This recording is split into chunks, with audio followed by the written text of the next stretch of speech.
Hello friends, welcome to the Polytechnic classes. In this session, I am going to discuss about solution of class test 2 subject basic communication system. आज की इस class में हम लोग basic communication system का जो दूसरा test था जो आप लोगों ने पहले दिए थे उसका आज हम सॉल्यूशन देखेंगे। तो चलिए क्वेश्चन वाइज क्वेश्चन देखेंगे और इसके साथ ही साथ कितने मार्क्स किसने ऑब्टेंड किए हैं वो भी हम इसमें बताएंगे। टॉप 3 तक हम बताएंगे, टॉप कौन कौन टॉप फर्स्ट में है, टॉप सेकेंड में है, टॉप 3 में है। तो चलिए एक एक क्वेश्चन को हम डिस्कस करते हैं। जैसा कि क्वेश्चन नंबर 1 आपका यही था, communication is the process of. Communication एक प्रोसेस है, किसका, किस चीज़ का प्रोसेस है। तो कम्युनिकेशन बेसिकली हम जानते हैं कि ये एक प्रोसेस है कम्युनिकेट करने का। और कम्युनिकेट किससे किया जाता है, तो एक पर्सन दूसरे पर्सन से कम्युनिकेट करता है। तो एक पर्सन दूसरे पर्सन से जब कम्युनिकेट करेगा तो इसमें कौन कौन सी प्रोसेस होगी। तो सबसे पहले हम ऑप्शन पर बात कर लेते हैं, कीपिंग इन टच। ये एक ऐसा प्रोसेस है जिसमें एक दूसरे से टच में रहते हैं। दूसरा है ब्रॉडकास्टिंग, इसके द्वारा हम ब्रॉडकास्टिंग करते हैं। तीसरा एक्सचेंजिंग इंफॉर्मेशन, इसमें इंफॉर्मेशन को एक्सचेंज किया जाता है।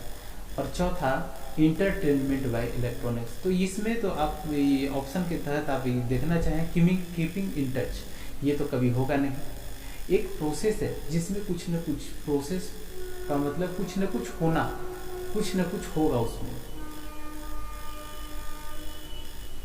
तो इसमें ऑप्शन नंबर 1 तो आपका पहले कैंसिल हो गया। Option number 2 broadcasting.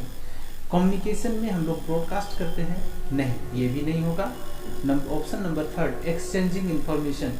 तो कम्युनिकेट करने का मतलब कि एक पर्सन दूसरे पर्सन के बीच में कम्युनिकेशन होना, इसका मतलब इंफॉर्मेशन का एक्सचेंज होना। तो इंफॉर्मेशन इसमें एक्सचेंज होगा। तो ऑप्शन नंबर सी ही इसका सही ऑप्शन है। बट ऑप्शन नंबर 4 को भी पहले देख लीजिए, इंटरटेनमेंट बाय इलेक्ट्रॉनिक्स, नहीं, ऑप्शन नंबर डी नहीं होगा बल्कि ऑप्शन नंबर सी होगा। तो कम्युनिकेशन क्या है, तो कम्युनिकेशन सबसे पहले बताइए एक प्रोसेस है, इट इंडिकेट्स प्रोसेस। तो option number C is the right answer. And अब हम लोग नेक्स्ट क्वेश्चन पे चलते हैं। तो आपका नेक्स्ट क्वेश्चन है, communication consist of electrical means of. इसमें कौन सा इसमें टर्म्स जो है फिल होगा, इंफॉर्मेशन कम्युनिकेशन, जो इलेक्ट्रिकल जो कम्युनिकेशन, इलेक्ट्रॉनिक जो कम्युनिकेशन है, इसमें हम लोग क्या क्या कौन कौन सी प्रोसेस करते हैं। तो इन्फॉर्मेशन को हम लोग भेजते हैं, इन्फॉर्मेशन का रिसीवर जो है वो रिसीव करता है, और इसके बीच में बहुत सारे प्रोसेस होते हैं। तो ये तीनों के तीनों ऑप्शन इसमें सही है, इसलिए इसका सही जवाब ऑप्शन नंबर डी होगा। चलिए हम लोग एलिमेंट ऑफ कम्युनिकेशन सिस्टम पे हम लोग बात करते हैं। एलिमेंट्स ऑफ कम्युनिकेशन सिस्टम, इसमें कौन कौन सा हमारा ब्लॉक्स होता है। बेसिक ब्लॉक्स का मैं बात करता हूँ। तो सबसे पहला होता है सेंडर। तो सबसे पहला ब्लॉक सेंडर है। एक पर्सन है जो इंफॉर्मेशन को जनरेट करने के बाद इलेक्ट्रॉनिक सिस्टम को देता है, वो इलेक्ट्रिकल फॉर्म में, उसमें कुछ प्रोसेस होता है और प्रोसेस के बाद वो ट्रांसमिट कर दिया जाता है। जिस सेक्शन से वो ट्रांसमिट होता है उसे हम लोग ट्रांसमीटर कहते हैं। तो ट्रांसमीटर और सेंडर ये दोनों एक ही बात हुआ। तो सबसे पहला ब्लॉक आपका सेंडर। उसके बाद ये जो है एक प्रोसेस से एक मीडियम से पास करेगा और उस मीडियम को हम लोग चैनल कहते हैं। तो दूसरा ब्लॉक हमारा क्या हो जाएगा, दूसरा ब्लॉक हमारा चैनल हो जाएगा। तो आपका सेकेंड ब्लॉक चैनल। ये चैनल बेसिकली 2 प्रकार का होता है। अगर हम बेसिकली इसको समझना चाहें तो चैनल 2 तरह का होता है। एक तो आपका वायर्ड होता है और दूसरा अनवायर्ड। अनवायर्ड कहने का मतलब कि इसमें एयर होता है, मीडियम के रूप में एयर का यूज करते हैं इसमें। और दूसरा जो पहले वाली बात हम बोले कि वायर्ड कहने का मतलब, वायर्ड कहने का मतलब ये हुआ कि वो कनेक्टेड होगा, ट्रांसमीटर और रिसीवर के बीच में एक वायर का यूज किया जाता है, वो चाहे कोएक्सियल केबल हो, वो चाहे आपका पैरेलल ट्विस्ट केबल हो, तो ये सारा का सारा चैनल के अंतर्गत हम लोग रखते हैं। और देन आफ्टर इसके बाद सिग्नल जो है वो हमारा चला जाता है, आपका चला जाएगा रिसीवर के पास। ठीक है, चैनल को क्या कह रहे हैं, एक बाईपास के जैसा इसका यूज करते हैं। ठीक है, बाईपास जैसे कि हम कहें कि बाईपास मतलब सिग्नल एक मीडियम से दूसरे मीडियम, एक प्लेस से दूसरे प्लेस तक जाएगा बाईपास, एक चैनल के माध्यम से। तो बाईपास के जैसा इसका यूज करते हैं। नेक्स्ट हमारा है रिसीवर, जो कि इसको रिसीव करेगा और रिसीव करने के बाद सेंडर को फीडबैक देगा। तो ये रिसीवर, यही तीन एलिमेंट्स बेसिकली हमारा कम्युनिकेशन सिस्टम में, इलेक्ट्रॉनिक कम्युनिकेशन सिस्टम में होता है। ठीक है, नेक्स्ट हमारा क्वेश्चन है, when a signal amplitude is equal to the 1/4 of carrier, the percentage modulation factor will be। चलिए, ये क्वेश्चन आपका एग्जाम में जब भी आपका सेमेस्टर का बेसिक कम्युनिकेशन का एग्जाम हुआ है तब ये क्वेश्चन आपका पूछा है। हूबहू तो क्वेश्चन नहीं कहेंगे, लेकिन हाँ ये ही क्वेश्चन रहता है, इसमें डेटा का हेरफेर कर देता है और यही क्वेश्चन को बार बार वो रिपीट करता है, पूछता है। मॉड्यूलेशन इंडेक्स पूछेगा, मॉड्यूलेशन फैक्टर पूछेगा, परसेंटेज मॉड्यूलेशन पूछेगा, डेप्थ ऑफ मॉड्यूलेशन पूछेगा, सारा एक ही चीज़ है, तो इसमें हड़बड़ाने की कोई ज़रूरत नहीं है। सबसे पहले क्वेश्चन पे बात कर लेते हैं।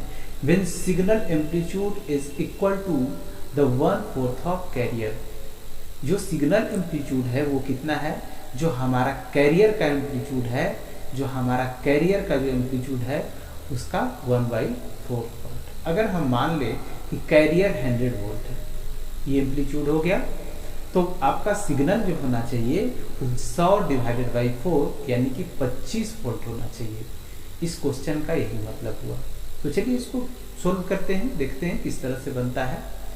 तो इसमें इस क्वेश्चन में क्या दिया है, तो ES is equal to 1/4 into EC, EC का 1/4 हिस्सा। तो यहाँ पे ES क्या है, सिग्नल का एम्पलीट्यूड, और यहाँ EC क्या है, कैरियर का एम्पलीट्यूड। EC जो दिया है कैरियर का एम्पलीट्यूड का 1/4 पार्ट। तो यहाँ पर ये हो गया। अब और हम लोग modulation index is equal to क्या जानते हैं, तो ये दोनों आपका मैसेज सिग्नल का एम्पलीट्यूड ES है और कैरियर आपका EC है। ठीक है, तो मॉड्यूलेशन फैक्टर या फिर मॉड्यूलेशन इंडेक्स का अगर हम बात करें तो ये क्या होता है, तो ES/EC इंटू 100। अगर 100 को हम हटा दें तो बेसिकली मॉड्यूलेशन इंडेक्स हो जाएगा, लेकिन हम इसको परसेंटेज में भी हम लोग एक्सप्रेस कर सकते हैं, इसीलिए इसे हम लोग ES/EC इंटू 100 के रूप में हम लोग लिखते हैं। तो ये परसेंटेज में हमारा एक्सप्रेस करने का ये तरीका है। अब हम लोग इसके जगह पे ES और EC का वैल्यू जो हम रखेंगे, तो यहाँ पे वैल्यू तो दिया नहीं है, तो ES का वैल्यू दिया है 1/4 इंटू EC, इसे हम लोग सब्स्टिट्यूट कर देंगे।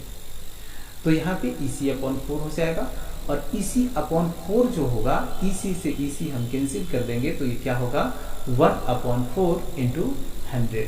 तो क्या होगा 1/4 इंटू 100, और 4 से 100 को जब डिवाइड करेंगे तो कितना आएगा 25। तो ये हमारा 25 क्या होगा, ये 25% में आ जाएगा। तो ऑप्शन नंबर कौन सा है, तो ऑप्शन नंबर यहाँ ऑप्शन नंबर ए है, तो ए इसका सही आंसर होगा। नेक्स्ट क्वेश्चन पे बात करते हैं। A balance modulator is used mainly, option number A, to limit noise picked by receiver, नहीं ये तो होगा नहीं। दूसरा है to produce balance modulation of a carrier wave, to produce, वो प्रोड्यूस करता है balance modulation of a carrier wave, नहीं बैलेंस मॉड्यूलेटर का यूज इसके लिए भी नहीं होता है। सी है टू प्रोड्यूस 100% मॉड्यूलेशन, तो इसके लिए भी नहीं होगा। ऑप्शन नंबर डी है to separate carrier signal in order to create a signal single side band from double side band, ये क्रिएट करता है अ सिग्नल, नहीं यहाँ पे ये फॉल्ट ये लिखा हुआ है, ये गलत लिखा हुआ है। ये जो आपका लिखा हुआ है ये आपका सिंगल साइड बैंड होगा, ठीक है, क्योंकि बैलेंस मॉड्यूलेटर का यूज हम लोग एसएसबी सिग्नल का जनरेशन के लिए हम लोग करते हैं, इसलिए इसका जवाब क्या होगा, ऑप्शन नंबर डी, ठीक है। तो ये ऑप्शन नंबर डी इसका सही आंसर है। हमारे पास एएम वेव कितना तरह का होता है, तो हमारे पास एएम वेव जो होता है वो बेसिकली 3 तरह का होता है। एक आपका SSB FC single side,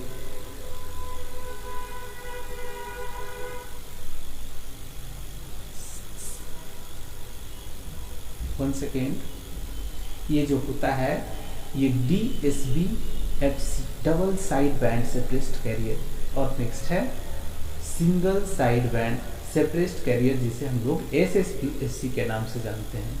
next है आपका VSB वेस्टेजियल साइड बैंड, और चौथा है आपका ISP इंडिपेंडेंट साइड बैंड। यही हमारा मोटा मोटी जो होता है एम्पलीट्यूड मॉड्यूलेशन का टाइप्स होता है।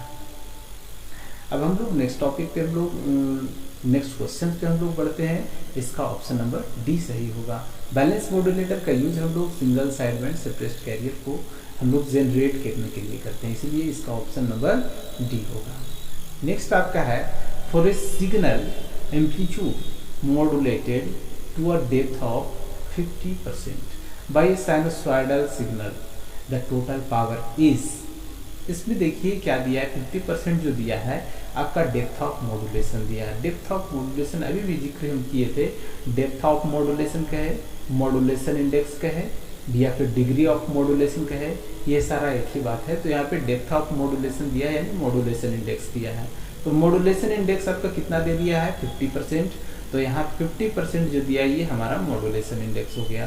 तो चलिए इसको हम पहले सॉल्व करते हैं, उसके बाद ऑप्शन को हम मैच करेंगे। उस क्वेश्चन में क्या दिया है, from question modulation index is equal to 50% is equal to 1/2। 50% का मतलब 50 डिवाइडेड बाई 100, तो हम लिख सकते हैं इसको 1/2। नेक्स्ट है आपका ये जो टोटल पावर निकालने के लिए कह रहा है, मतलब कि PT is equal to PC 1 plus modulation index का स्क्वायर होल डिवाइडेड बाई 2, यानी कि मॉड्यूलेशन इंडेक्स का स्क्वायर डिवाइडेड बाई 2। मॉड्यूलेशन में जो है यहाँ पे मॉड्यूलेशन इंडेक्स है, ये हमारा टोटल पावर का ये हमारा फॉर्मूला होता है। इसमें क्या करना है, मॉड्यूलेशन इंडेक्स का जो आपका वैल्यू है उसको सब्स्टिट्यूट करना है, और PT और PC के बीच में एक रिलेशन को हम लोग जनरेट करेंगे।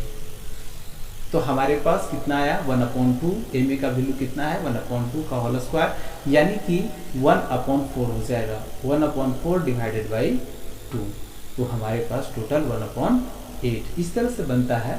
तो यहाँ पे कितना आ गया 1/8। PT is equal to PC 1 plus 1/8, और इसके बाद जब हम एलसीएम लेंगे तो बनेगा 8 प्लस 1 9/8। ये आपका PT is equal to PC 9/8। आपका क्या दिया है ऑप्शन में मैच कीजिए।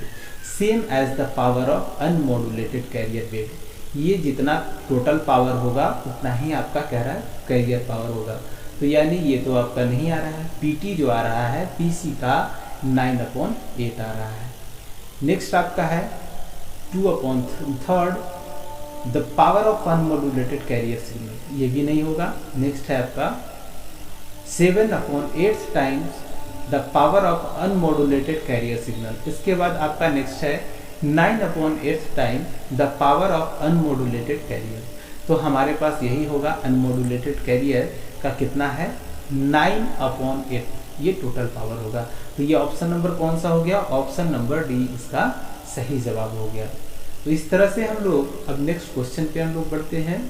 तो आपका नेक्स्ट क्वेश्चन है thermal noise power is, thermal noise power. Noise power का फॉर्मूला क्या होता है आप लोग को जैसा पता होगा, आप लोग पढ़े भी होंगे। Noise power PN is equal to KTB, जिसमें K क्या होता है उसके बारे में हम लोग बात करेंगे, जरा सा हम लोग देख लेते हैं। Thermal noise power thermal noise power is directly proportional to bandwidth. ये पहला ऑप्शन नंबर आपका ए सही होना चाहिए, लेकिन कैसे सही होना चाहिए तो उसके बारे में हम बात करते हैं। Thermal noise power is equal to KTB, जिसमें K जो होता है बोल्ट्जमैन कांस्टेंट होता है और T क्या होता है आपका temperature, thermal that means temperature. इसका डायरेक्टली रिलेशन है आपका टेम्परेचर से। और इसके बाद हमारा नेक्स्ट है B, जो कि हमारा बैंडविड्थ है। 1 सेकेंड।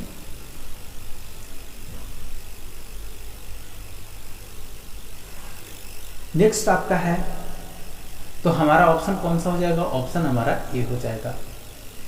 इसी तरह हम लोग नेक्स्ट क्वेश्चन पे हम लोग बढ़ते हैं। A modulator is a device, modulator एक डिवाइस है।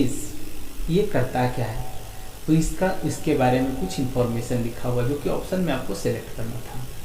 Extract information from the carrier, carrier से क्या करता है, इंफॉर्मेशन को अलग करता है। नहीं, ये तो नहीं। मॉड्यूलेटर मतलब मॉड्यूलेशन प्रोसेस करना, और मॉड्यूलेशन प्रोसेस में क्या होता है, तो हमारे पास मैसेज सिग्नल का मॉडल हम लोग कैरियर सिग्नल पे तैयार करते हैं, यानी मिक्स करते हैं।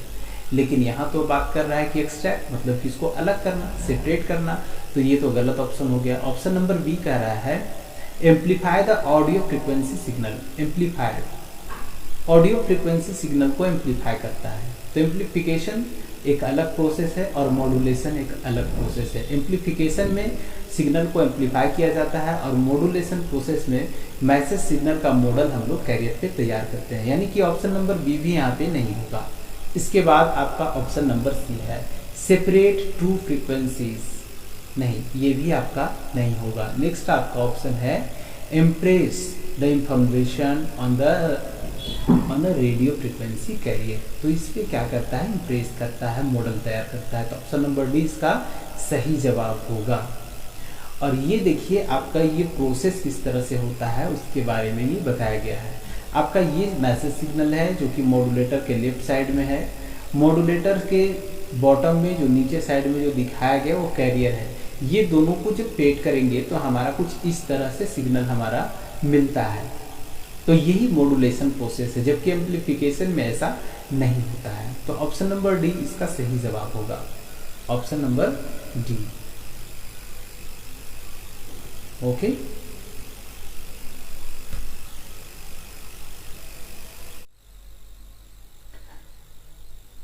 नेक्स्ट क्वेश्चन है आपका the modulation index of an AM wave is changed from 0 to 1, then transmitted power is।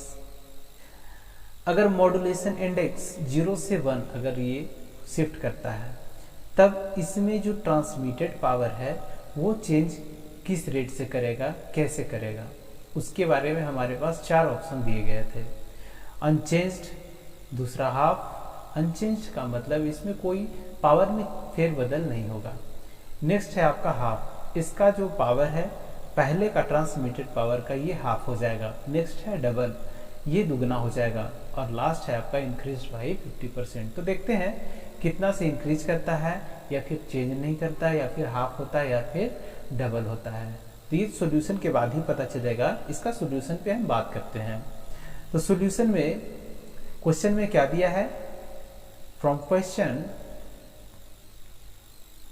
0 से 1 करना है। तो 0 से 1 करने के लिए सबसे पहले पावर का फॉर्मूला हमें पता होना चाहिए। तो power, total power is equal to जो होता है वो PC इंटू 1 प्लस मॉड्यूलेशन का स्क्वायर डिवाइडेड बाई 2। तो ये हमारा होता है। इसमें एक बार 0 रखेंगे। 0 कहने का मतलब कि कोई मॉड्यूलेशन नहीं हो रहा है उसमें, और 1 कहने का मतलब उसमें 100% मॉड्यूलेशन कर रहे हैं। तो चलिए मॉड्यूलेशन के बेसिस पे हम देखते हैं पावर। तो 0 से 1 जब करेंगे, मॉड्यूलेशन इंडेक्स 0 से 1 करेंगे, तब सबसे पहला जब हम ऑपरेट कर रहे हैं 0 पे, तो मॉड्यूलेशन इंडेक्स की जगह कितना रखेंगे, 0। जब इसको 0 रख दिए तब क्या होगा, 0 का स्क्वायर 0 होगा डिवाइडेड बाई 2 यानी कि 0, यानी कि PT is equal to PC। यहाँ पे क्या आ रहा है, जो हमारा PC का पावर है, कैरियर का पावर है, वही हमारा टोटल पावर बन रहा है। लेकिन जैसे ही हम मॉड्यूलेशन इंडेक्स का वैल्यू को हम बढ़ा देते हैं, मतलब कि मॉड्यूलेशन इंडेक्स का वैल्यू अब 100% यानी 1 करने जा रहे हैं, तब क्या होगा, तब जो होगा वो PT is equal to PC 1 plus modulation का स्क्वायर डिवाइडेड बाई 2। तो यहाँ पे 1 का स्क्वायर करेंगे तो 1 होगा और डिवाइडेड बाई 2, यानी कि यहाँ पे अब अगर फाइनली हम लिखना चाहें तो PT is equal to PC 3/2। तो यहाँ से 3/2, पहले क्या था PT is equal to PC, लेकिन जब 100% कर दिए मतलब मॉड्यूलेशन इंडेक्स का वैल्यू जब 0 से 1 कर दिए, जब 0 से 1 करेंगे तो कितना ज़्यादा हो गया, पहले 100 था अब कितना है PC इंटू 1.5 आएगा इसका, और 1.5 कहने का मतलब कि 100 प्लस 50, पहला 1 का 100 और 0.5 का 50, तो यानी 150 हो गया। यानी कि इसका PT is equal to PC इसके इक्वल है, इसलिए इसका हो जाएगा कितना 100, जबकि PT is equal to PC into 3/2 मतलब 150। कितना से इंक्रीज कर गया, ये इंक्रीज जो किया कितना से किया तो 50 से इंक्रीज किया, तो ऑप्शन नंबर कौन सा होना चाहिए, ऑप्शन नंबर डी होना चाहिए, इंक्रीज्ड बाई 50%। इस तरह से हमारा नेक्स्ट प्रॉब्लम की ओर अब हम बढ़ते हैं। Choose the correct option of the following. PT is equal to PC 1 plus mu square modulation का स्क्वायर डिवाइडेड बाई 2। कहीं कहीं पे हम MA लिख रहे हैं, कहीं कहीं पे MA लिख रहे हैं, और कहीं कहीं पे म्यू भी यूज करते हैं। तो ये सारा का सारा मॉड्यूलेशन इंडेक्स का रिप्रेजेंट करने का हमारा एक तरीका है। तो हमारे पास क्या आ गया, PT is equal to PC into 1 plus M square divided by 2, ये हमारा हो गया आपका टोटल पावर का फॉर्मूला। और M is equal to EM by EC। Next आपका ऑप्शन नंबर C जो है वो efficiency is equal to M square divided by 2 plus M square, और तीसरा है और चौथा है ऑल ऑफ द एबव। इसमें कौन सा सही है या सब सही है, ये आपका कोई गलत है तो इसमें ही चेक करना, आपको ये चेक करना था। तो ये इसमें सारा सही है, यानी ऑप्शन नंबर डी इसका सही जवाब होगा। लेकिन अब बात करते हैं कि PT is equal to PC 1 plus M square बटा 2 ये क्या है, ये total power of transmitter, AM transmitter का ये जो है टोटल पावर है। तो ये आपका फॉर्मूला रहा। नेक्स्ट आपका M इज इक्वल टू क्या है, मॉड्यूलेशन इंडेक्स। तो मॉड्यूलेशन इंडेक्स का ये फॉर्मूला है, ठीक है। और तीसरा हमारा इफिशियंसी ऑफ ट्रांसमीटर है। तो efficiency of transmitter is equal to आपके पास M square whole divided by 2 plus M square, ये आपका इफिशियंसी का फॉर्मूला होता है। तो ये तीनों अपने आप में सही है, इसलिए इसका ऑप्शन नंबर डी होगा, ठीक है। अब हम लोग नेक्स्ट क्वेश्चन की तरफ बढ़ते हैं। Which type of filter are used in demodulator, किस तरह का फिल्टर का यूज हम लोग डीमॉड्यूलेटर सर्किट में करते हैं। तो डीमॉड्यूलेटर का काम क्या है, कैरियर को और मैसेज सिग्नल को सेपरेट करना, मैसेज सिग्नल को कैरियर सिग्नल से अलग करना, ये डीमॉड्यूलेटर का काम है। तो जिसमें हमारा डीमॉड्यूलेटर के बाद कौन सा सिग्नल प्राप्त होता है, सबसे पहले ये बात पता होना चाहिए, तभी हम इसको मार्क कर पाएंगे। तो डीमॉड्यूलेटर के बाद हमारा क्या मिलता है, मैसेज सिग्नल, क्योंकि कैरियर से मैसेज सिग्नल को ही तो हम अलग करते हैं।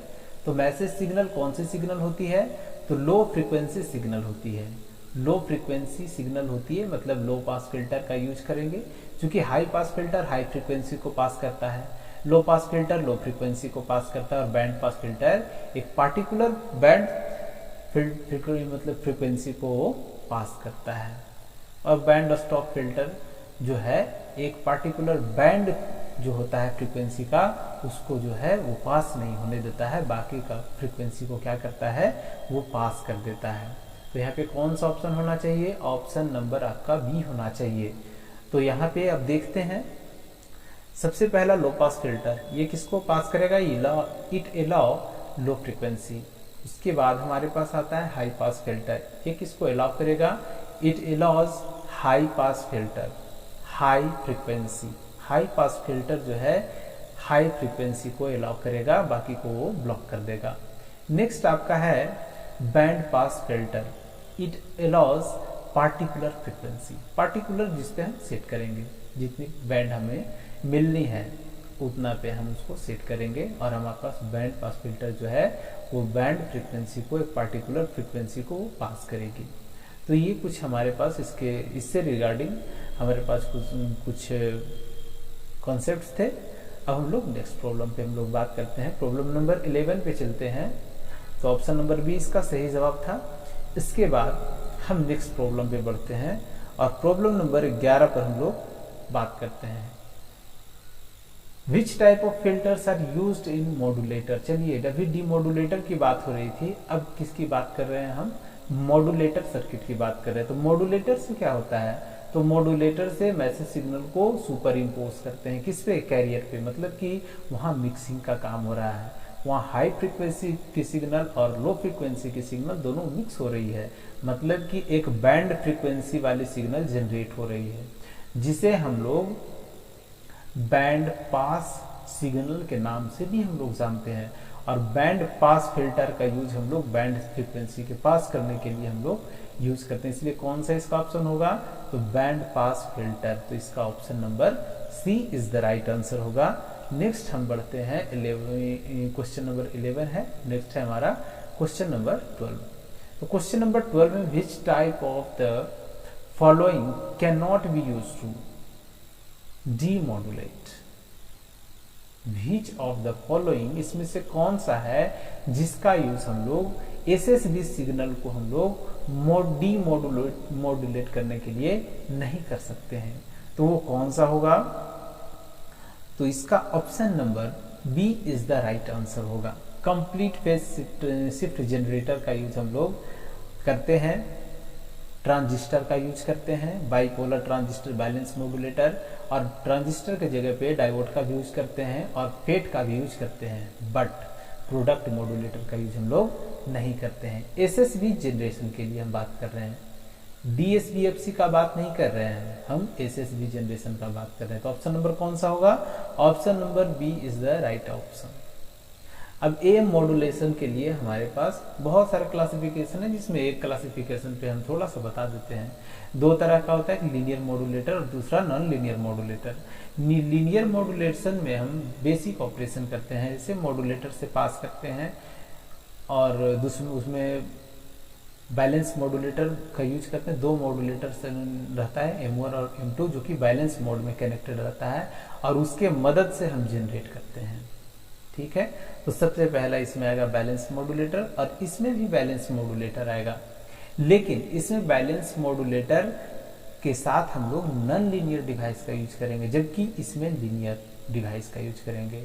डायोड कौन सा डिवाइस है, चलिए आप लोग कमेंट सेक्शन में आप लोग बताइएगा, डायोड के पास कौन कौन सी कैरेक्टरिस्टिक्स है, इसको लीनियर में रखा जाए या नॉन लीनियर में रखा जाए या बोथ में रखा जाए, ये आप लोग कमेंट करके बताइएगा। ठीक है, तो फिलहाल इतना ही यहाँ रखते हैं। अब नेक्स्ट क्वेश्चन पे हम लोग बढ़ते हैं, और इसका कौन सा ऑप्शन होगा, तो ऑप्शन नंबर बी होगा।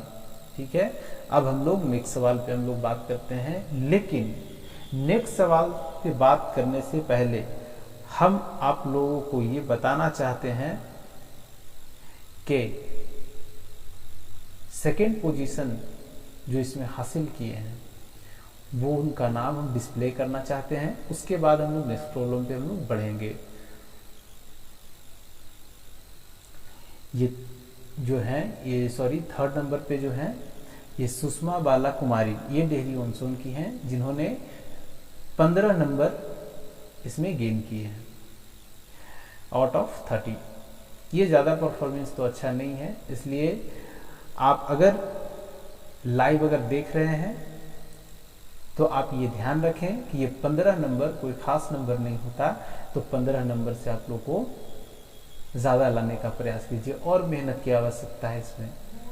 तो चलिए अब नेक्स्ट प्रॉब्लम पे हम लोग बढ़ते हैं। In the spectrum of FM wave, spectrum of FM, spectrum क्या होता है, फ्रीक्वेंसी का एक पार्टिकुलर बैंड्स का ये कॉम्बिनेशन रहता है, जिसे हम लोग स्पेक्ट्रम कहते हैं। वो कहाँ कहाँ पे मिलता है, तो उसके बारे में यहाँ पे कुछ ऑप्शंस बनाए गए हैं, उसको देखते हैं। Carrier frequency disappears when the modulation index is large. Carrier frequency disappear हो जाता है when the modulation index is large. नहीं, ऐसा नहीं है। क्योंकि हम जानते हैं कि जो एएम मॉड्यूलेशन, अभी हम जो इसके पहले वाला क्वेश्चन जो आ रहा था एएम मॉड्यूलेशन से, तो एएम मॉड्यूलेशन में जो मॉड्यूलेशन इंडेक्स का वैल्यू आना चाहिए वो 1 से कम आना चाहिए, जबकि एफएम के लिए 1 से ज़्यादा आना चाहिए। अगर 1 से कम अगर आता है एफएम के लिए तो उसमें हमारा डिस्टॉर्शन मिलेगा। जबकि एएम में, एएम सिग्नल के केस में अगर हम बात करें तो अगर 1 से अगर ज़्यादा मॉड्यूलेशन इंडेक्स का वैल्यू अगर 1 से ज़्यादा आता है तो उसमें क्या होगा, उसमें हमारा डिस्टॉर्शन मिलना स्टार्ट हो जाएगा। तो डिस्टॉर्शन लेस के लिए हमें एएम का वैल्यू, मतलब modulation index of am signal का वैल्यू जो होना चाहिए वो होना चाहिए 1 से कम, और एफएम के लिए 1 से ज़्यादा। तो यहाँ हाई फ्रीक्वेंसी के लिए कह रहा है डिसअपियर हो जाएगा, तो ये तो गलत बात है। Option number B, the amplitude of any side band depends on the modulation index. नहीं, ये भी गलत है। The amplitude of any side band depend, इसमें तो एम्पलीट्यूड डिपेंड नहीं करता है, इसमें डिपेंड करता है आपका फ्रीक्वेंसी। मैसेज सिग्नल का एम्पलीट्यूड जरूर उसमें, मतलब कि उस पर जो है आपका मॉड्यूलेशन डिपेंड करता है। ठीक है, तो ऑप्शन नंबर बी भी इसका सही आंसर नहीं होगा। नेक्स्ट है option number C, total number of side bands depends on modulation index. Total number of side bands, जितना भी साइड बैंड्स होगा वो डिपेंड करेगा मॉड्यूलेशन इंडेक्स पे। तो मॉड्यूलेशन इंडेक्स पे आप जानते हैं कि जितना भी आपका साइड बैंड्स तैयार होता है वो आफ्टर मॉड्यूलेशन ही तैयार होता है, तो ये तो डिपेंड्स तो करेगा। इसलिए ऑप्शन नंबर सी इसका सही जवाब होना चाहिए। बट ऑप्शन नंबर डी देखने के बाद बताएंगे, क्योंकि ऑप्शन तो बहुत सारा उसमें रहता है और सबका सही भी रहता है, लेकिन उसमें जो अच्छा वाला रहता है ऑप्शन वही हम मार्क करेंगे और उसी को हम करेक्ट ऑप्शन मानते हैं। नेक्स्ट आपका है the carrier frequency can not B disappear. नहीं, ये तो आपका डी भी गलत है, इसलिए ऑप्शन नंबर सी इसका सही जवाब होगा। ऑप्शन नंबर सी इसका सही जवाब होगा। अब हम लोग नेक्स्ट क्वेश्चन पे बात करते हैं। Question number 40, the voltage noise and the signal bandwidth are related as. अगर आप लोग को इसका फॉर्मूला अगर वोल्टेज नॉइज का अगर पता हो तो आप इजीली मार्क कर देंगे। चलिए बात पहले कर लेते हैं कि होता क्या है। तो Vn is equal to 4 kTBR का अंडर रूट। तो इसमें बैंडविड्थ क्या है, बी हमारा क्या है, बैंडविड्थ है। तो बैंडविड्थ जब हमारा बी है तो ये किसके अंदर है, अंडर रूट के अंदर, मतलब कि directly proportional under root of bandwidth होगा। Option number B is the right option. Option number B इसका सही जवाब होगा। इसके बाद हम लोग नेक्स्ट हम लोग क्वेश्चन पे हम लोग बढ़ते हैं, वो क्वेश्चन नंबर 15 है।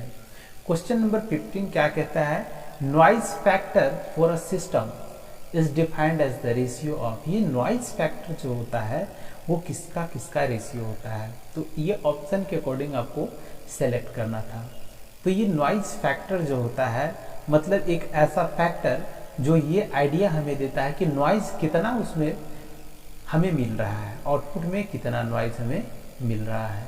तो ये तभी पॉसिबल, जैसे गेन के जैसा ये फैक्टर होता है, आउटपुट टू द इनपुट करते हैं, लेकिन ये नॉइज फैक्टर है इसलिए output noise to the input noise. इसलिए option number B is the right option इसका होगा।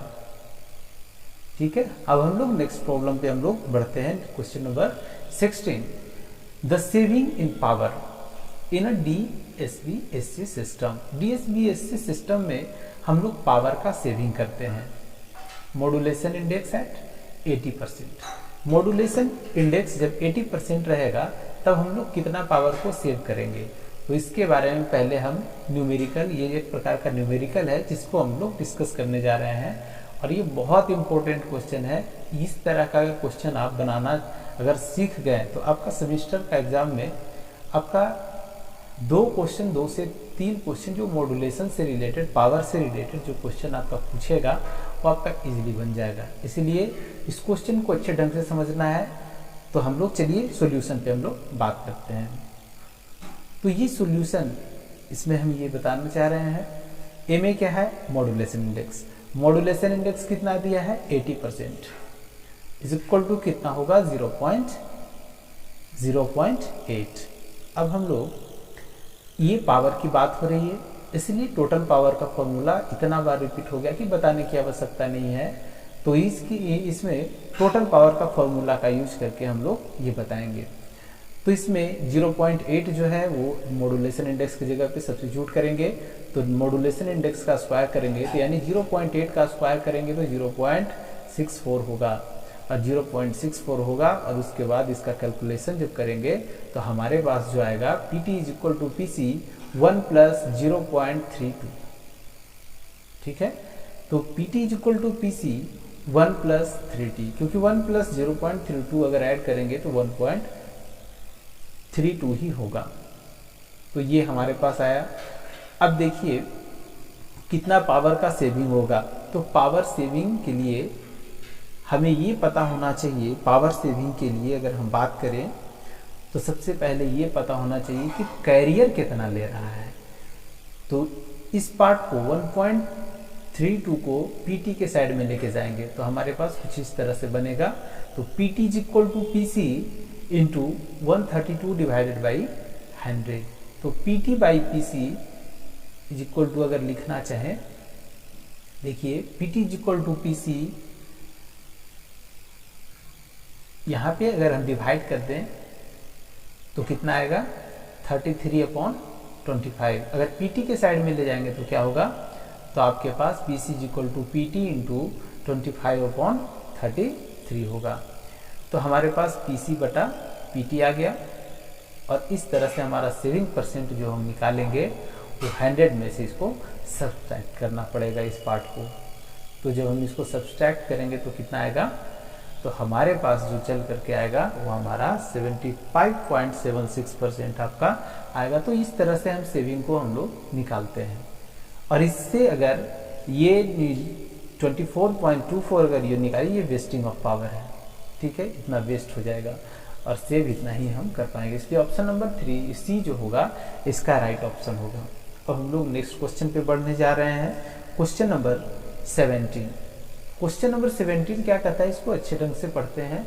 नॉइज फैक्टर यहाँ पे क्या है, F है, एंड नॉइज फिगर क्या है हमारा यहाँ पे NF हम यहाँ पे रिप्रेजेंट किए हैं नॉइज फिगर से।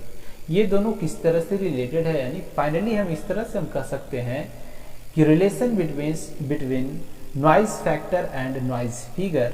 तो हमारे पास एक फॉर्मूला यहाँ पे आता है, noise figure is equal to 10 log 10 raise to the power noise factor. तो यही इसका सही आंसर होगा। Option number A is the right option. Next सवाल पे हम लोग बढ़ते हैं। Question number 18। A carrier is amplitude modulated simultaneously by 2 sine waves. Carrier जो है एम्पलीट्यूड मॉड्यूलेटेड, ये जो है मॉड्यूलेट हो रहा है, ठीक है, 2 साइन वेव सिग्नल से with modulation index of 0.3 and 0.6। तब यहाँ पे 2 सिग्नल एक साथ अगर मॉड्यूलेट हम कर रहे हैं और उसको हम ट्रांसमिट करेंगे तो ये सवाल जो आपका बना, ये आपका बना मल्टी टोन मॉड्यूलेशन से। और मल्टी टोन मॉड्यूलेशन में यहाँ हम खोज रहा है द इफेक्टिव मॉड्यूलेशन इंडेक्स, मतलब कि टोटल मॉड्यूलेशन इंडेक्स कितना होगा। उसका फॉर्मूला क्या होता है, पहला मॉड्यूलेशन इंडेक्स का स्क्वायर प्लस दूसरा मॉड्यूलेशन इंडेक्स का स्क्वायर का होल रूट। तो ये क्या होगा, effective modulation index is equal to under root MA dash का square plus M double dash का स्क्वायर। अब इसके जगह पे वैल्यू को रख के स्क्वायर कर दीजिए और उसके बाद उसका रूट हम निकाल देंगे, वही उसका सही आंसर होगा। देखिए 0.45 का अंडर रूट आया, 0.3 का स्क्वायर करेंगे 0.09, 0.6 का स्क्वायर करेंगे 0.36 और दोनों को जब ऐड कर देंगे तो 0.45 और इसका रूट जब निकालेंगे तो 0. कितना आएगा 67। तो यही इसका राइट आंसर है। Option number C is the right answer of the question number 18। अब हम लोग नेक्स्ट क्वेश्चन पे हम लोग बढ़ते हैं, लेकिन क्वेश्चन नंबर नेक्स्ट क्वेश्चन पर बढ़ने से पहले हम लोग फिर से 1 सेकेंड, चलिए आगे हम कुछ इंफॉर्मेशन फिर हम देंगे। फिलहाल हम लोग आगे की ओर क्वेश्चन को हम कंटिन्यू करते हैं। अ कैरियर ऑफ 100 वाट इज, ये कैरियर जो दिया है 100 वाट, ये क्या दिया है, एक प्रकार का पावर दिया है। ये एक प्रकार का क्या दिया है, पावर दिया है। Carrier power is modulated, to the depth of 50%। देखिए डेप्थ ऑफ मॉड्यूलेशन दिया है, इसका मतलब मॉड्यूलेशन इंडेक्स का वैल्यू दिया है, कितना दिया है 50%। The total transmitted power is, तो टोटल ट्रांसमिटेड पावर निकालेंगे तो क्या होगा, तो PT is equal to PC into 1 plus modulation का स्क्वायर डिवाइडेड बाई 2।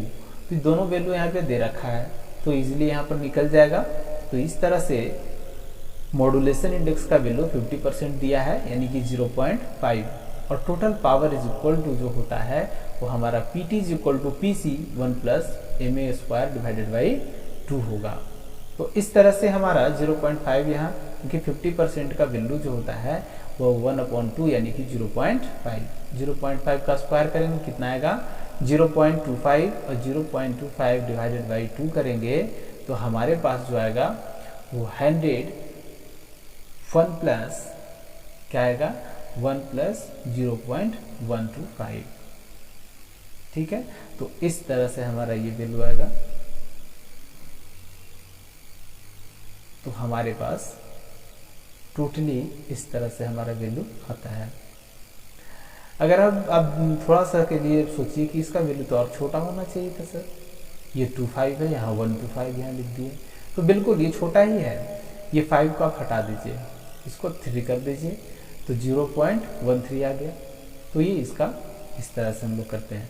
अब 100 से जब मल्टीप्लाई करेंगे आप तो क्या आएगा 112.5 वाट। ये हमारा टोटल पावर यहाँ से कैलकुलेट होकर के इस तरह से हमारा निकल करके आता है। तो यहाँ पर ऑप्शन नंबर कौन सा होगा, option number A is the right option. ठीक है,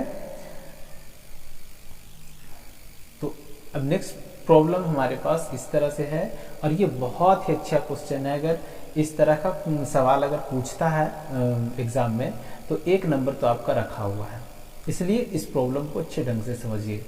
और जो लोग अगर इसे नहीं समझेंगे अच्छे ढंग से वो उनका क्वेश्चन छूट जाएगा, क्योंकि क्वेश्चन ही नहीं समझ में आएगा सही से। देखिए क्या लिखा हुआ है, for an AM wave represented by 10 into 1 plus 0.6 cos 4 pi into t into cos 2 pi into 1000 t the side bands frequency are. आपके पास AM वेव है, AM वेव में कितना साइड बैंड्स बनता है, एम्पलीट्यूड मॉड्यूलेटेड वेव में 2 side band, एक lower side band बनता है और दूसरा upper side band. Lower side band जो होता है कैरियर में से हम मैसेज सिग्नल के फ्रीक्वेंसी को सब्ट्रैक्ट करते हैं। ठीक है, तो हमारे पास बनता है क्या लोअर साइड बैंड। जैसा कि आप यहाँ आप देख सकते हैं FC का वैल्यू दिया है। FC कैसे डिटरमाइन करें, एक जनरल इक्वेशन इसका होता है, क्या होता है AC into 1 plus KA into MT into cos omega ST into cos omega CT। यानी कैरियर बाहर वाला जो है वो कैरियर दिया हुआ है, अंदर वाला जो दिया है वो आपका मैसेज सिग्नल का दिया है। तो यहाँ से पहले निकालेंगे आपका फ्रीक्वेंसी FC और आपका FM। तो FM क्या होगा और FC क्या होगा, FC आपका 1000 दिया है तो 1000 हर्ट्ज हो जाएगा, और आपका FM कितना दिया है 2 हर्ट्ज। कहिएगा सर यहाँ तो 4 हर्ट्ज है। तो आप देखिए ओमेगा इज इक्वल टू क्या होता है 2 पाई f, तो यहाँ 4 पाई में से 2 को बाहर निकालेंगे तो 2 पाई इंटू 2t, यानी 2 जो दिया है आपका वो आपका f का वैल्यू दिया है, मतलब मॉड्यूलेटिंग फ्रीक्वेंसी कितना दे दिया है 2 हर्ट्ज दिया है। अब देखिए ये हमारे पास इस तरह का हमारे पास बैंड्स बनता है। तो ये कैरियर, ये दोनों जो आपका ओरिजिन से जो दूरी पे जो दिख रहा है ये दोनों कैरियर दिख रहा है। एक साइड आपका अपर साइड बैंड और दूसरे साइड आपका लोअर साइड बैंड आपका बन रहा है।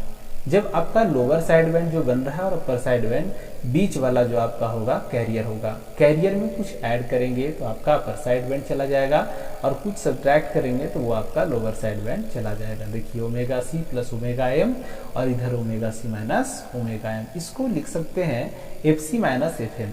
तो हमारा ओमेगा जितना है उसको आप रिप्लेस कर दीजिए FC से और FM से। ठीक है, तो इस तरह से अब ऐड करके हम उसका निकाल देंगे वैल्यू, ऐड कीजिए तो FC plus FM is equal to 1000 plus 2 यानी कि 1002 हो जाएगा। ये अपर साइड बैंड हो गया 1002। देखिए तो ऑप्शन में है, एक ही में दिया है। वही उसका होना चाहिए, बट ऑप्शन नंबर डी भी दिया हुआ है नॉन ऑफ द, तो चेक करना पड़ेगा ऑप्शन नंबर ए में हमारा लोअर साइड बैंड क्या आएगा। तो लोअर साइड बैंड आपका 998 हर्ट्ज यही आपका आएगा। तो ऑप्शन नंबर ए यहाँ पर मैच कर गया, तो option number A is the right option. Sorry, ये ऑप्शन नंबर ए यहाँ पे होना चाहिए, ऑप्शन नंबर बी नहीं होना चाहिए, क्योंकि जो आंसर आया है उसके अकॉर्डिंग ही हम बात करेंगे। ठीक है, तो ये यहाँ पे एरर है। ऑप्शन नंबर ए सभी लोग मार्क कर लेंगे, option number A is the right option. Okay, तो अब हम लोग जो बहुत देर से इंतजार था कि अब जो है सेकेंड पोजीशन कौन हासिल किए हैं, तो उसका नाम मैं उनका नाम मैं लेने जा रहा हूँ। तो सेकेंड पोजीशन हासिल जो किए थे स्नेहा कुमारी, इनका एक फॉल्ट था जो हम बताना चाहेंगे, वो कॉलेज नेम नहीं लिखी थी। इसीलिए आप लोग से बार बार रिक्वेस्ट किया जाता है कि कॉलेज नेम, अपना नेम ज़रूर मेंशन करें, ताकि आपका कॉलेज का नाम भी यहाँ पे अनाउंस हो सके। तो स्नेहा कुमारी सेकेंड पोजीशन ये हासिल किए हैं, और ये नंबर जो हासिल किए हैं इन्होंने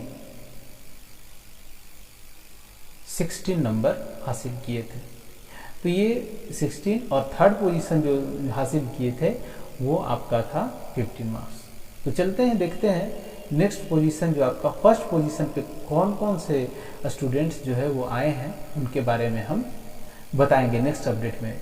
लेकिन अभी फिलहाल क्वेश्चन के बारे में हम नेक्स्ट इस प्रोसेस को आगे बढ़ाते हुए नेक्स्ट क्वेश्चन पे हम लोग बात करते हैं। तो question number 22, linear modulation occurs when signal amplitude is. Linear modulation, अब देखिए मॉड्यूलेशन का टाइप्स का क्वेश्चन ये पूछ लिया गया है। तो लीनियर मॉड्यूलेशन क्या होता है, तो सबसे पहले बात करते हैं मॉड्यूलेशन कितना तरह का होता है, वो समझ आ जाए उसके बाद टाइप्स ऑफ मॉड्यूलेशन।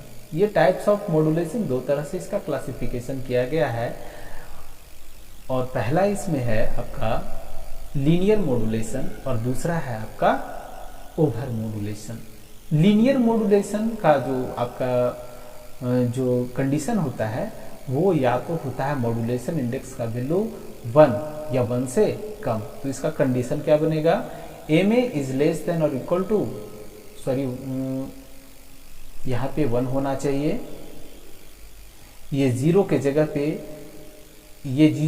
पे आप 1 कर लीजिएगा, ये जीरो के जगह पे आप 1 कर लीजिएगा, क्योंकि ये जीरो नहीं होता है, ये 1 से कम होगा। ठीक है, और ओवर मॉड्यूलेशन के केस में आपका जो होगा वो जीरो से आपका ये 1 से आपका ज़्यादा होगा, क्योंकि पहले भी हम बात कर चुके हैं मॉड्यूलेशन इंडेक्स का वैल्यू 1 से अगर कम है तब जो मॉड्यूलेशन इंडेक्स आपका है वो आपका एम वेव के लिए डिस्टॉर्शन लेस के लिए ये आपका कंडीशन बनता है। अगर 1 से ज़्यादा हुआ मतलब उसमें डिस्टॉर्शन स्वाभाविक है कि वो आ जाएगा। तो ये जहाँ जहाँ भी जीरो दिख रहा है वहाँ वहाँ आप लोग 1 कर लेंगे। इसके बाद हमारा दो और बनता है, एक बनता है अंडर मॉड्यूलेशन, एक बनता है क्रिटिकल मॉड्यूलेशन। क्योंकि लीनियर मॉड्यूलेशन में दो कंडीशन मेंशन किया गया है, M A is less than और equal to 1, M A is less than और इक्वल टू 1। तो यहाँ पर M A is less than 1 और M A is equal to 1। तो क्रिटिकल के लिए जो बनता है वो M A is less than 1 जो बनता है वो अंडर के केस में बनता है, जबकि क्रिटिकल के केस में आपका M A is equal to 1 बनेगा। ठीक है, ये जीरो को आप हटा करके आप 1 कर लेंगे। ओके, अब हम लोग तो यहाँ पे आपका लीनियर का पूछा था, तो लीनियर का क्या होगा, लेस देन और इक्वल टू 1। ठीक है, तो नेक्स्ट सवाल पे हम लोग बढ़ते हैं, और नेक्स्ट सवाल आपका है noise voltage Vn and absolute temperature T are related as. फिर यहाँ रिलेशन पूछ दिया, Vn और T में क्या रिलेशन है। तो Vn और T में क्या रिलेशन है यहाँ पे आप देख सकते हैं। कौन सा ऑप्शन सही होगा, यहाँ पे वो noise voltage is equal to हम क्या बताए थे, noise voltage is equal to बताए थे 4 kTVR। यहाँ पे T क्या है, हमारा टेम्परेचर है, तो अंडर रूट टेम्परेचर वाला होगा, यानी कि ऑप्शन नंबर कौन सा होगा, तो option number 4 kTVR, option number D. Vn is equal to under root 4 kTVR is the right option, यानी ऑप्शन नंबर आपका डी सही होगा।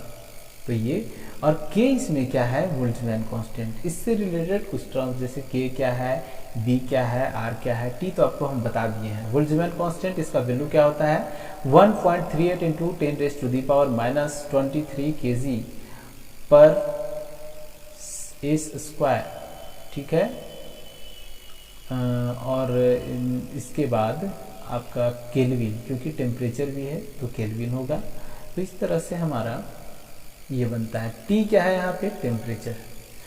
आपके पास बी क्या है, आपके पास बैंडविड्थ है। आपका आर क्या है, आपका रेजिस्टेंस है। तो इस तरह से हमारा हर एक टर्म्स के बारे में आप लोग को ये पता चल गया होगा ये कौन कौन सा टर्म्स यहाँ पे है। अगर यहाँ पे के का वैल्यू बोल्ट्जमैन कांस्टेंट नहीं, यहाँ पे सॉरी टेम्परेचर का वैल्यू अगर पूछ दिया है और आपका वी का वैल्यू दिया हुआ है, ठीक है, तो इस तरह से आपका और दो रेजिस्टेंस और बैंडविड्थ दिया हुआ है तो आप टेम्परेचर को फाइंड कर सकते हैं। अगर आपका बैंडविड्थ नहीं दिया है, आपका टेम्परेचर, रेजिस्टेंस और वी दे दिया है तो आपका बैंडविड्थ निकल जाएगा। तो इस तरह से बहुत सारे न्यूमेरिकल्स में आपको ये फार्मूला बहुत हेल्प करेगा, इसलिए इस फार्मूला को आप लोग हमेशा याद रखिएगा। इस तरह से हमारा नेक्स्ट प्रॉब्लम पे हम लोग बढ़ते हैं। तो ऑप्शन नंबर डी तो बता ही दिए, option number D is the right option इस क्वेश्चन का होगा। नेक्स्ट सवाल हमारा है choose the correct statement of for M in case of M, amplitude modulation के केस में हमारा कौन सा जो है स्टेटमेंट सही है। Side band power is always constant. Side band power हमेशा कांस्टेंट रहता है? नहीं।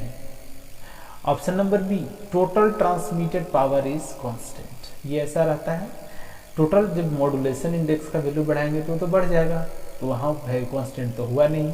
नेक्स्ट हमारा कैरियर पावर इज कांस्टेंट। हम मॉड्यूलेशन करते हैं तो कैरियर में कुछ फेरबदल तो करते नहीं हैं, हम फेरबदल करते हैं तो मैसेज सिग्नल के एम्पलीट्यूड में, तो मैसेज सिग्नल का एम्पलीट्यूड में फेरबदल करते हैं और कैरियर पे उसका इफेक्ट दिखता है। तो कैरियर पावर यहाँ पे तो कुछ होगा नहीं, मतलब कैरियर पावर जो हमारा कांस्टेंट रहेगा। और बैंडविड्थ यहाँ पे मॉड्यूलेशन इंडेक्स का वैल्यू बढ़ेगा तो एनर्जी बढ़ेगी, एनर्जी बढ़ेगी तो फ्रीक्वेंसी बढ़ेगी, मैसेज सिग्नल की फ्रीक्वेंसी बढ़ेगी तो यहाँ पे बैंडविड्थ भी बढ़ेगा। लेकिन ऐसा नहीं है कि वो इनफाइनाइट हो जाएगा। तो यहाँ पे ऑप्शन नंबर डी भी गलत है, ऑप्शन नंबर बी और ऑप्शन नंबर ए भी गलत है। यहाँ पे ऑप्शन नंबर सी जो है इस सवाल का सही आंसर है। Option number C is the right option. Next सवाल पे हम लोग बात करते हैं। In AM the modulating frequency should always be, in AM the modulating frequency जो होगा should always be greater than carrier frequency.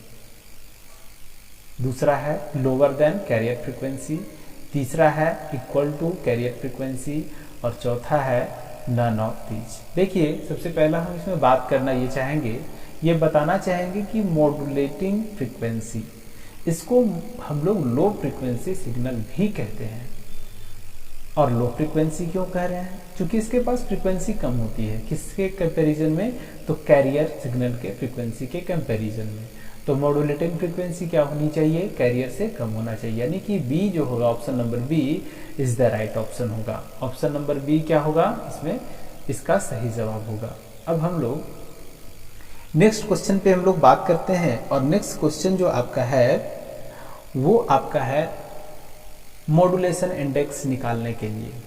What is the percentage of modulation when V min is equal to 10 volt, V max is equal to 20 volt. ये सवाल basically आपका जो modulation index जो graphical method से जो हम diagram से जो हम फाइंड किए हैं उससे रिलेटेड है। उसमें किस तरह से फाइंड किए थे? दो तरह का, पहले बात तो मैं बताना चाहूँगा, दो तरह का मेथड होता है। एक आपका ट्रेपेजॉइडल मेथड होता है जो कि डिस्प्ले के माध्यम से मॉड्यूलेशन इंडेक्स फाइंड करते हैं, और दूसरा हमारे पास जो होता है वो हमारे पास होता है ग्राफिकल मेथड, जो हमारा जनरेट जो हुआ है एम्पलीट्यूड मॉड्यूलेटेड सिग्नल, उसके हम डायग्राम से हम लोग मॉड्यूलेशन इंडेक्स फाइंड करते हैं। उसमें हमारा फॉर्मूला क्या आया था? V max minus V min divided by V max plus V min is equal to modulation index. अगर उसको हम परसेंटेज में बदल दें तो परसेंटेज मॉड्यूलेशन इंडेक्स हो जाएगा। परसेंटेज ऑफ मॉड्यूलेशन के नाम से भी हम लोग उसे जानते हैं। तो हम इसको फाइंड किस तरह से करेंगे? तो इसको फाइंड करेंगे percentage of modulation is equal to V max minus V min divided by V max plus V min into 100, क्योंकि परसेंटेज में बदलना है। परसेंटेज में अगर नहीं बदलना रहता तो 100 से मल्टीप्लाई हम नहीं करते। तो यहाँ पे वी मैक्स जो है हमारा कितना है, 40 है। तो हमारे पास 40 minus 10 divided by 40 plus 10 into 100। तो 40 में से 10 घटेगा, बचेगा 30, और 40 में 10 जोड़ देंगे तो बचेगा कितना आएगा आपका 50। तो कितना आएगा टोटल, यहाँ पे टोटल जो आपका आएगा 30/50 इंटू 100। तो 50 दूना 100 और 30 दूना 60, तो कितना आ गया आंसर 60%। तो 60% कौन सा ऑप्शन है, तो ऑप्शन नंबर डी यहाँ पे 60% शो कर रहा है, इसलिए इस सवाल का जो सही आंसर होगा वो ऑप्शन नंबर डी होगा। अब हम लोग नेक्स्ट हमारा जो सवाल है वो है हमारा the amplitude modulator works on the principle of. Amplitude modulator जो मॉड्यूलेशन प्रोसेस जो हमारा जो होता है, एम्पलीट्यूड मॉड्यूलेशन जो होता है, वो जो हमारा सर्किट जो होता है वो किस प्रिंसिपल पे वर्क करता है। एडिशन पे करता है, मल्टीप्लिकेशन पे करता है, सब्सट्रैक्शन पे करता है, या फिर डिवीजन पे करता है। तो वो मल्टीप्लिकेशन प्रोसेस ही वो डन करता है एम्पलीट्यूड मॉड्यूलेटर। तो इसलिए इसका सही जवाब क्या होगा, ऑप्शन नंबर ए इसका सही जवाब होगा। तो इस तरह से हमारा question number 29, what is the formula of noise power, इसका सही जवाब जो होगा वो, जैसा कि आप लोग जानते हैं कि टोटल जो हमारा नॉइज पावर होता है वो होता है KTB, ठीक है, जिसमें K हमारा बोल्ट्जमैन कांस्टेंट है, T हमारा टेम्परेचर है और B हमारा नॉइज का बैंडविड्थ है। तो यही हमारा फॉर्मूला होता है। फॉर्मूला अगर आप लोग को पता होगा तो आप लोग डायरेक्ट इसको मार्क करके निकल जाएगा। ऑप्शन नंबर कितना होगा, ऑप्शन नंबर सी होगा, जिसमें K बता दिए, B हमारा टेम्परेचर, उसको हमेशा केल्विन में रखेंगे, डिग्री सेल्सियस में नहीं, केल्विन में रखेंगे, और तीसरा हमारा बैंडविड्थ होगा। इस तरह से हमारा सी जो है इसका सही जवाब होगा। नेक्स्ट क्वेश्चन हमारा है what is the formula of power spectral density. Power spectral density का फॉर्मूला, तो N not is equal to K into T. देखिए हमारे पास जो अभी Pn इज इक्वल टू लिखे थे KTB, उसमें K इंटू टी अगर हम बात करें तो K इंटू टी जो होगा वो इसका होगा आपका पावर स्पेक्ट्रल डेंसिटी का फॉर्मूला। अगर कहीं पे क्वेश्चन में डायरेक्ट मेंशन कर दिया जाए पावर स्पेक्ट्रल डेंसिटी दिया है, यदि आपका पावर स्पेक्ट्रल डेंसिटी दिया है और आपका बैंडविड्थ दिया है तो टोटल पावर निकाले, तो हड़बड़ाने की कोई ज़रूरत नहीं है। ए नॉट जो होता है हमारा पावर स्पेक्ट्रल डेंसिटी होता है, उसका क्या होता है value K into T, Boltzmann constant into temperature. तो वहाँ से हम क्या फाइंड करेंगे, हमारा पावर स्पेक्ट्रल डेंसिटी अगर दिया है तो ठीक है, नहीं दिया है तो फाइंड कर लेंगे। और अगर डायरेक्ट दिया है तो KT की जगह पे हम इन नॉट का वैल्यू डायरेक्ट पुटअप कर देंगे, और वहाँ पे B की जगह पे वैल्यू पुटअप करने के बाद कैलकुलेट करके हम वहाँ पर से आंसर हम उसका फाइंड कर सकते हैं। ठीक है, तो इस तरह से हमारा KT जो है वो हमारा इन नॉट है, जिसे हम लोग पावर स्पेक्ट्रल डेंसिटी के नाम से हम लोग जानते हैं। यही चीज़ें भी हम, यही बात हम बता रहे हैं। तो इसका कौन सा आंसर होगा, option number B. Option number B is the right option. ठीक है, तो इस तरह से हमारे पास टोटल 30 सवाल थे और 30 में से हमारा टोटल 30 खत्म हो चुका है। तो आप लोग को जो फर्स्ट पोजीशन जो लाए हैं उनको बेसब्री से वो इंतज़ार कर रहे हैं कि मेरा नाम नहीं आया, उनको तो ये भी पता नहीं होगा कि मेरा नंबर आया है फर्स्ट पे या नहीं आया है। तो सबसे पहले आप लोग ये समझ ले कि फर्स्ट पोजीशन पे वो कौन सा बंदा है जो फर्स्ट पोजीशन हासिल किया है, तो उसके बारे में हम बात करेंगे। ये आपका फर्स्ट पोजीशन हासिल करने वाला यही 3 मेंबर है। सबसे पहले प्रियम कुमारी, जिनका कॉलेज GP नवादा का है, इन्होंने 70 मार्क्स ऑब्टेन किए। सेकेंड में है आस्था भारती, ये गया के हैं, GP गया के, इन्होंने 70 मार्क्स ऑब्टेन किए हैं। और थर्ड है रॉबिन कुमार, ये हैं GP सीतामढ़ी, इन्होंने भी 17 नंबर प्राप्त किए हैं। तो ये 3 हैं जो कि फर्स्ट पोजीशन पे आए। सेकेंड पोजीशन हासिल जो किए थे वो 16 नंबर लाए थे, और थर्ड जो आया था उनका 15 नंबर आया था। लेकिन ये कोई ख़ास नंबर नहीं है, ये फर्स्ट पोजीशन पे आ करके और खुश होने की ज़रूरत नहीं, बिल्कुल नहीं है, क्योंकि 70 मार्क्स कोई मार्क्स नहीं हम मानते हैं इसमें।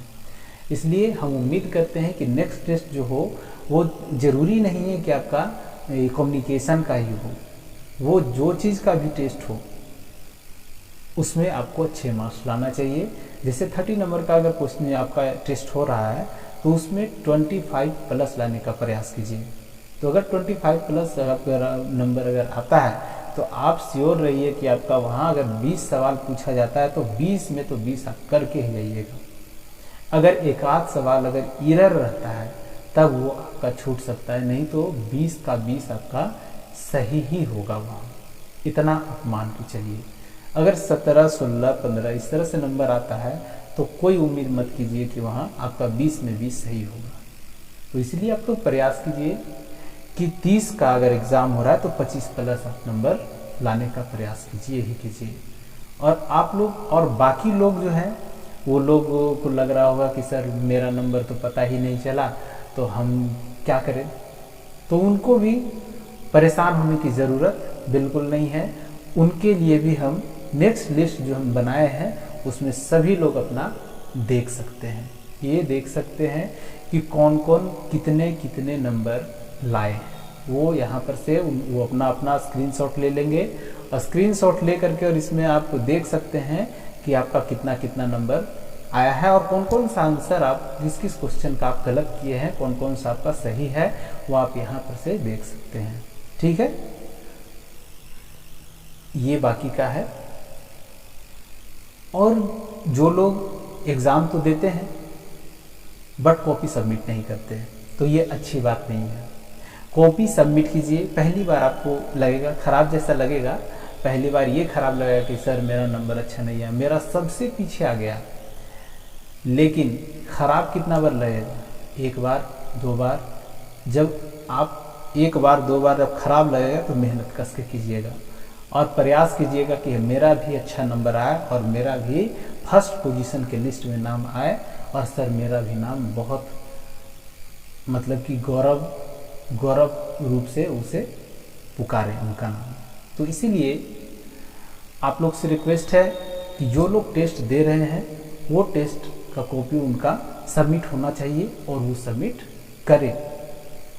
ठीक है, तो इसी के साथ हम लोग नेक्स्ट सॉल्यूशन वीडियो में मिलेंगे, और इससे पहले हम लोग नेक्स्ट टेस्ट में भी मिलेंगे।